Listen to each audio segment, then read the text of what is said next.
cheers. Yeah, all right, thanks. Thanks for clapping. Welcome to Ponderland tonight. I'm thinking about food. That's what I'll be pondering. As a child, I was a sort of suspicious eater, really. I'd only eat food what came in dollops, really. Geometrically perfect dollops, like a hamburger, a sausage, or a fish finger. Didn't like things that are a bit tricky, like a hamburger, you know where you stand. A sausage, you know you stand. Would you like some lasagna? Fuck off. Could be anything in that. All them layers. It's like a journey to the centre of the earth. How about a fish finger? Oh, yeah, no, I like them. It's got Captain Birdseye on the packet. You can trust him, he's an officer.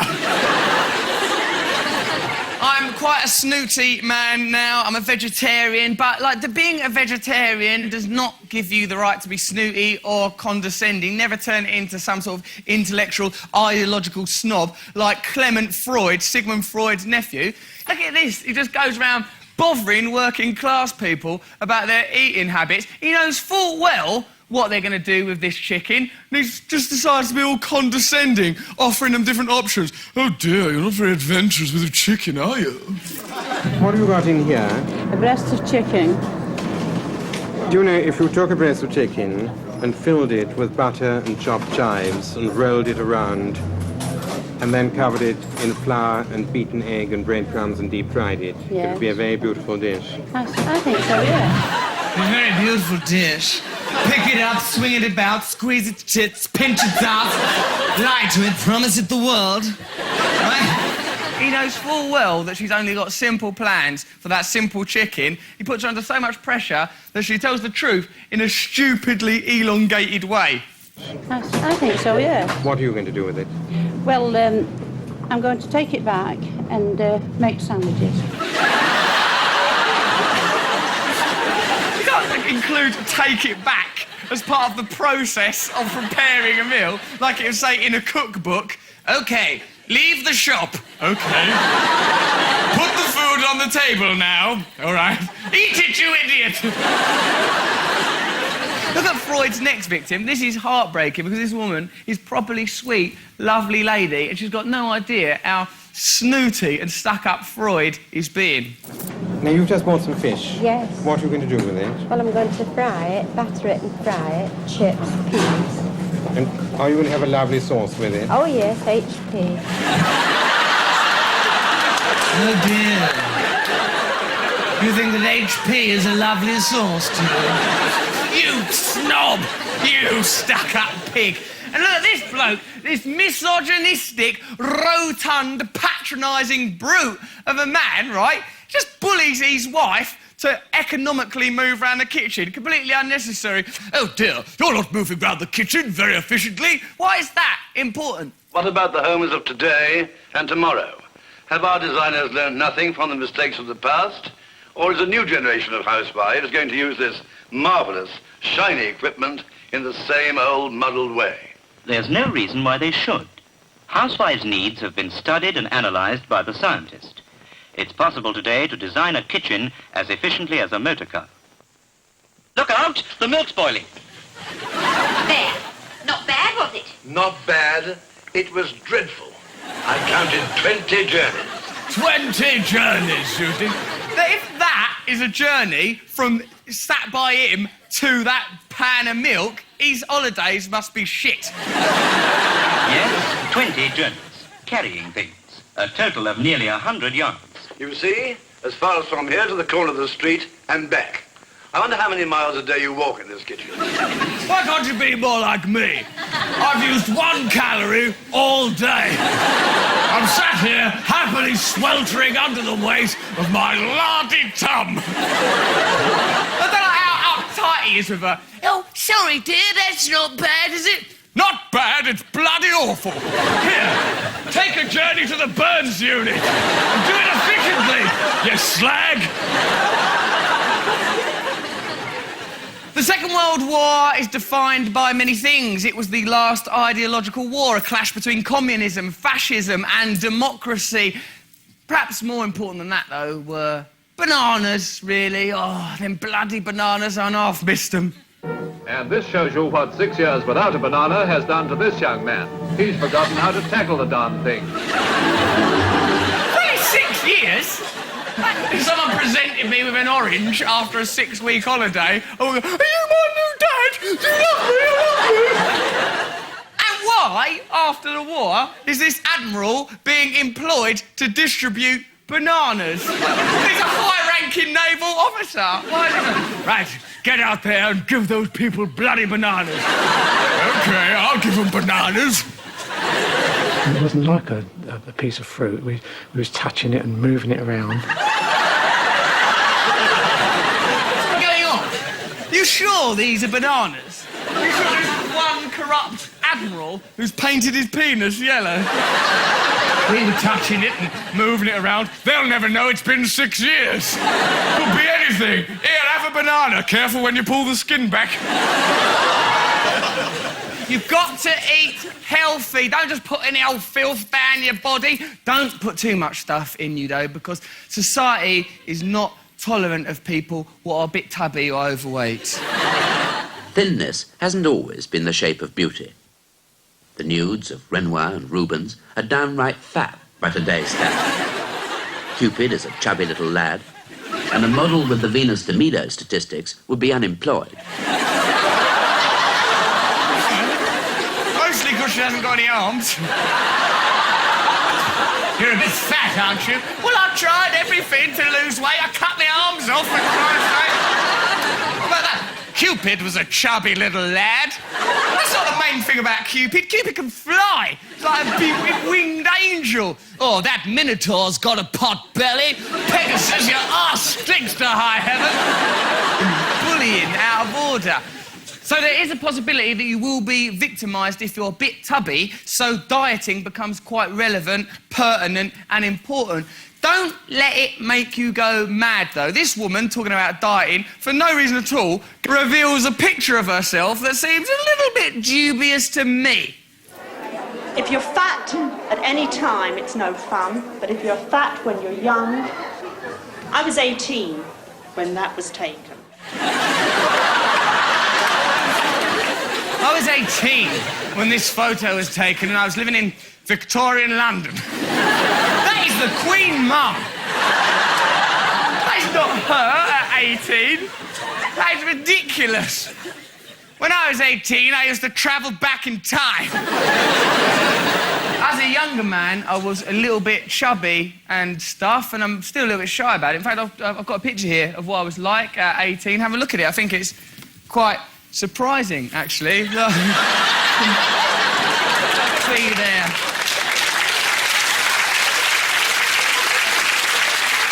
As an 18-year-old, I was a stout and portly steam engine owner.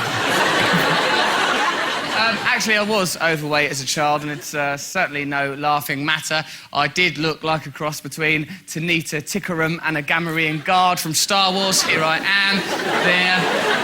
I know, there I am in a park in Dagenham looking for rough trade. You know, so, like, that's why I don't like people victimising tubby teenagers, right? Because I was one. And listen to this doctor needlessly victimising a fat girl with a story that I've never heard of that she seems to think is a renowned fable stitched into our Jungian unconscious mind. How active are you at the moment? Well, I don't know, we go out with friends, you know, we start running about and things like that, you know, we go to discos and we do a lot of dancing. Do you? And you really do dance? Yeah. Are you good at dancing? I suppose so, I don't know. Do you think you dance as vigorously as everybody else? Yeah. Because they have this story that fat girls on a tennis court actually are stationary for 80% of the time, don't they? Yes. And I just wonder. That's not a story. And what's she laughing about the story of Smug Cow? Because they have this story, don't they, about a fat girl on a tennis court. She's stationary 80% of the time. Oh, yeah, that's a good story. Yeah, there's Gulliver's Travels, Pied Piper, fat wheezing girl running after a bus. Listen to this survey. I don't know who's been helped by this survey or how it's been conducted, and if it happened, it's disgusting. What have I told you about eating bread? But being lectured to isn't the fat child's only burden. A survey among school children has shown that the fat child is rated lower than anyone else, even a crippled or a blind child, as a popular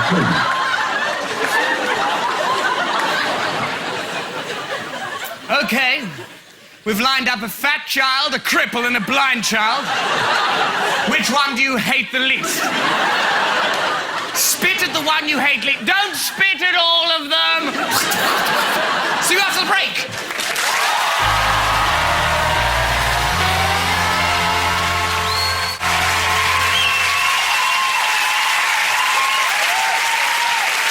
Thanks.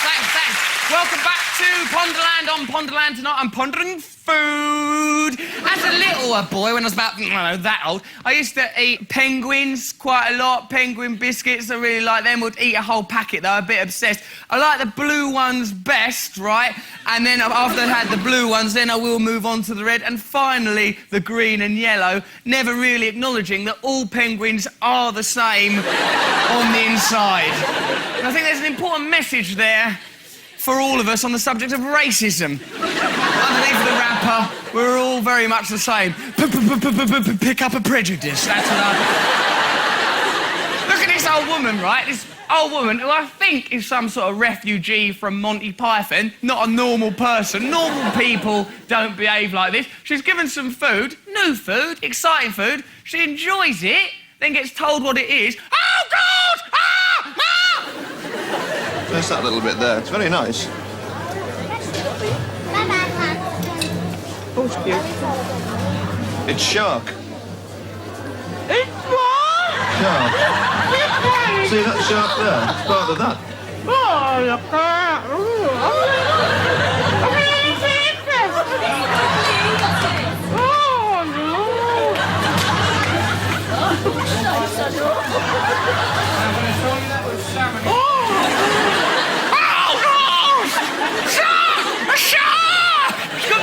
If one had swum up to her. It's just a slightly bigger fish. There you go, madam. Try a little bit of cod. Oh, yeah, that's lovely. I think you should know, madam, that when alive, that cod used to wear a little hat. What? And it was gay. Oh, God! No, if you are going to start eating weird and unusual stuff, try and keep it to yourself. Don't ruin idyllic villages with your bizarre eating habits. And look at these dignified, lovely gentlemen sat round in a country pub talking about cheese, and it's really nice, and you really like it, think, what it is to be an Englishman, and then it gets spoiled by a disgusting tramp. Look at him. It should be mild and creamy to the taste. I'll go. It's totally above any cheese in this country. Best cheese in the country. Definitely. Lovely. Anywhere else nice. in the world, if you can afford to Who's buy. that? Yeah! Bert, we'd let you join our cheese society. Please conduct yourself with decorum. Let's not have any of that balderdash about eating maggots. And I will get maggots in that cheese, and when I get a maggot in, that cheese to me is perfection. Don't eat maggots! It's marrow season soon. We'll have some lovely marrows. I will get those marrows. I'll put maggots in them. I'll eat maggots. No, please. My wife's made some lovely strawberry jam. I will shit into that. But I've never actually seen you eat a maggot. I do. I eat maggots. Why are you boasting about eating maggots? So that makes you somehow hard or sexy. One bloke tries to be the voice of reason, but even he has got quite a mild stance on maggots, but compared to him, he's like a hard-line, anti-maggot person. If I'm going to make you my cheese, I should put it on the side of my plate. I would not eat it. I would not eat it. I would love a bloody cheese, would. And that is definitely. Half on it, bloody maggots. Half cheese, half maggots, and jam it in me cheeks. I'm a bloke, really. If I found a maggot in my cheese, I'd put it to the side of the plate. Ooh, what incredible manners. We must come over for tea. I would eat that maggot right off your plate. I'd crush it under the knife and have it as a maggot patty. I'd clean my teeth with maggots. An important part of food, an integral part of food, is food packaging, right? And yes, of course, recycling is necessary. Some people do it in a creative way. I think that's really good. Some people creatively recycle. Like this man is more than a recycler, really. He's an artist, I think. Not all lunchtime litter ends up in the dust cart. John Watterson, street cleaner, is happily committed to creative recycling. I like to make models in lunchtime. Oh, inspired! Yeah, that's good. So that's the giant sandwich box then on top of the fire station. It's not done anything to it. That's not recycling, that's moving. I don't seem to have enough time to make models, but that particular owl, which we get for lunch, I'm able to do as I please, and that's what pleases me. For instance, a tic-tac box I thought would come in useful as a radio monitor system at the back of the fire station for the radio, and I've used the top for visitors for a rubbish bin. He only does recycling with the bare minimum effort.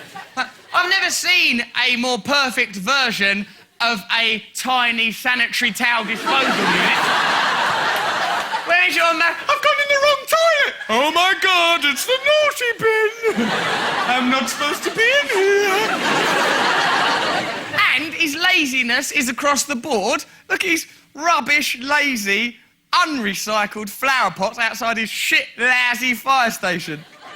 Milk containers are going to be flower pots in the front of the station and at the corners. Oh, great, yeah. Wow, man. Are they flower pots or are they little milk cartons? Well, judging from the fact you ain't even took the fucking lid off. Your fire station is badly compiled. You have wasted your lunch hour. But every day, the cleaners go in there and go, throw that shit out. This town, right, there's some freaky, messed up village, right, where the local people, somewhere in Dorset, and they're really into this kind of whacked out cheese. They like the cheese so much, they're not prepared to tell outsiders where they got the cheese from. Just share the cheese. Whereabouts do you get hold of this? Because I've been around Dorset for several days and I haven't found any. Well, I'd like to be able to tell you. As far as I know, I get it from the chief mechanic of the RDC. Does he make it? No. He gets it from the head foreman of the RDC, who's now retired, who gets it from someone else, and he keeps it down in his shed. You fucking liar. Why is it so suspicious? Why is there some Da Vinci Code madness going on to protect this cheese? And why is he, this bloke, he's just been sent down, it's only a food programme. OK, go down to Dorset, find us some blue vinny cheese. Oh, I'll get your fucking cheese. This is Sid, is it? That's right. Well, Sid, my name's Derek Cooper. These are the Dorset blue vinnies. Right, yeah. Find out, whereabouts do they come from? Well, this I don't know. I don't know where they come from. Well, how did they get in your boot? I don't know where it came from. I don't know about that. I don't know where it came from. I like that bloke. Well, why is it in your boot?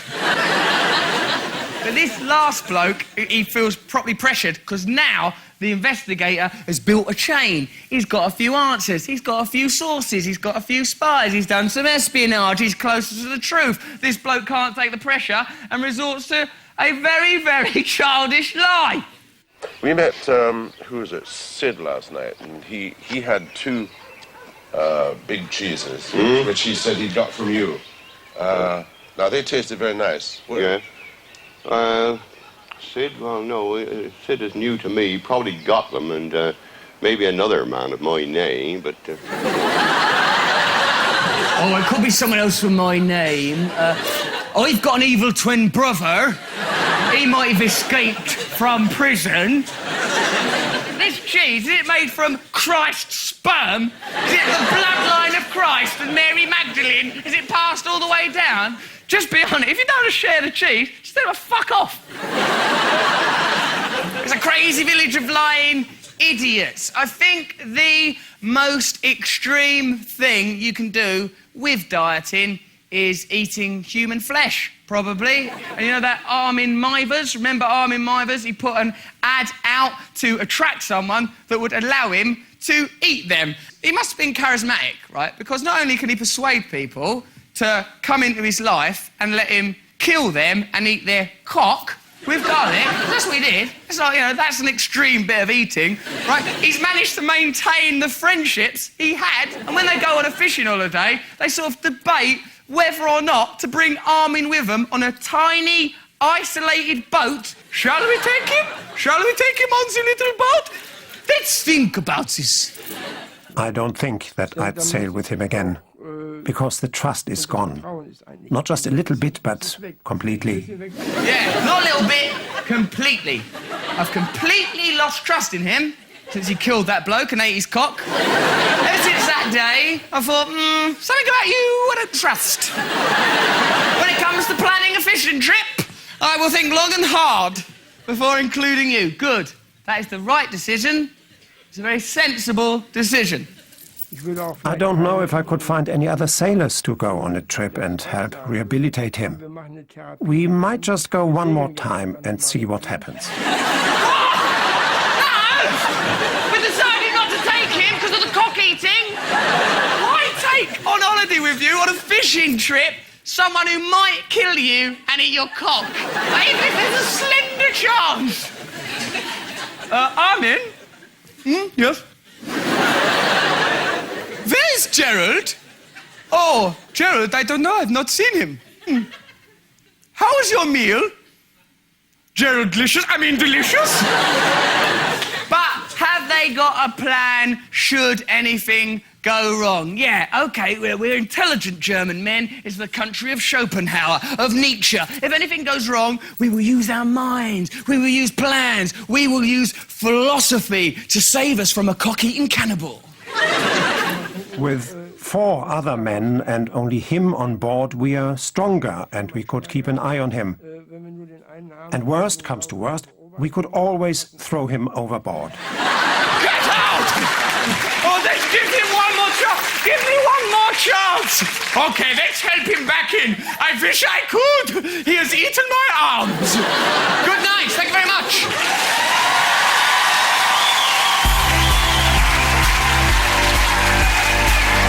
That hamburger was once sat on a bus.